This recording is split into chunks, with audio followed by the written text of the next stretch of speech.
It is important that you have an understanding of the basic operating requirements of not only your role, but that of other stakeholders on the apron. Servicing of aircraft involves multiple people, vehicles, equipment and service providers. These include, but are not limited to, catering and cleaning companies, refuelers, and ground handlers. You must only enter a bay where you have an operational need to do so or are servicing the aircraft on that bay. High-lift vehicles service the passenger cabin and require access to and from the aircraft on both sides. These vehicles are generally used for catering or cabin cleaning operations, and in some instances will be required to facilitate the offloading or boarding of disabled passengers when on standoff bays. Whilst catering operations take place predominantly on the starboard or right side of the aircraft, some airlines require servicing from the L2 door on the port or left side of the aircraft. When operating vehicles and equipment around the aircraft, be aware of high-lift truck operations. Ensure equipment does not impede access to cabin doors. Allow enough space for high-lift trucks to manoeuvre into and out of position, allowing room for the truck's turning circle. When approaching or reversing away from the aircraft, the high-lift truck will be guided by a marshaller. Be aware of high-lift truck movements, the location of the marshaller, and consider the driver's limited visibility. In some instances, the marshaller may seek assistance from other operators involved in the aircraft turnaround and request equipment to be moved to assist with the truck's movement. Provide assistance as required. When positioned at the aircraft, the truck will be supported by stabilising struts. If walking around the truck, ensure your feet remain clear of these stabilisers. Aircraft refuelling can be a very dangerous activity, and you must take special care when operating around refuelling vehicles and personnel. Refuelling activities may take place from either the port side wing on the left or the starboard side on the right. When entering and exiting a bay, SOPs for refuelling trucks require them to manoeuvre in a U-shape. The trucks are not permitted to reverse into position. Always be mindful to leave a clear path for refuelling trucks to position and exit. In the event of an emergency, refuelling trucks require an unobstructed path away from the aircraft. Hydrant points are pressurised. Ground equipment must avoid contacting the valves and couplings, which could result in an uncontained fuel spill.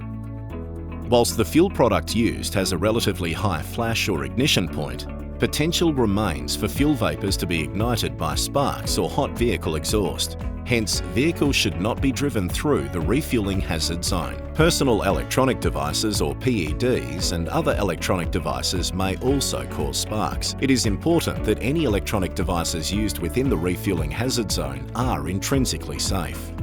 You must ensure that the emergency stop button, also known as the due-high emergency stop for the refuelling hydrant system, is unobstructed. The due-high emergency stop is generally located on a light mast marked with a red emergency stop sign. An access path to the emergency stop button is marked with red and white hatched keep clear markings on the pavement.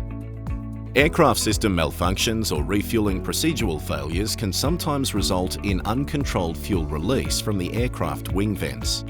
It is important that vehicles and personnel remain clear of wing vents to avoid being doused in fuel and potential ignition. The refuelling hazard zone is a 3-metre radius around the aircraft filling point, refuelling truck, hydrant pits, and aircraft fuel vents. Equipment and vehicles must not be positioned within the refuelling hazard zone. The refuelling workspace is indicated by the refuelling truck and 6 cones. Never drive through a refuelling workspace or between the truck and aircraft.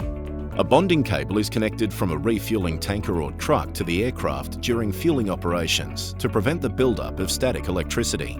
Do not drive or position vehicles or equipment over the bonding cable, as this may compromise its function. If the bonding cable is disconnected, advise the refueler immediately and do not attempt to reconnect the cable.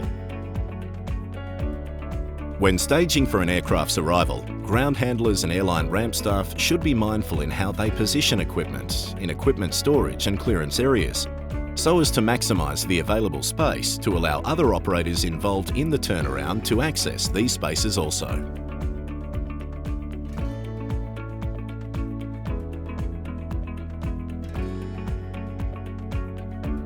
Ground handlers or airline ramp staff have a significant amount of equipment on apron to service and turn around an aircraft.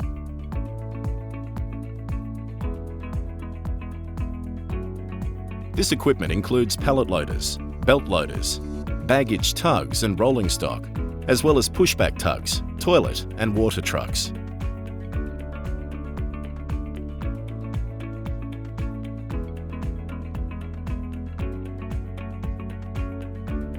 Following arrival of the aircraft, ground handling or airline ramp equipment should be permitted to position their equipment to the aircraft first, followed by catering and cleaning vehicles.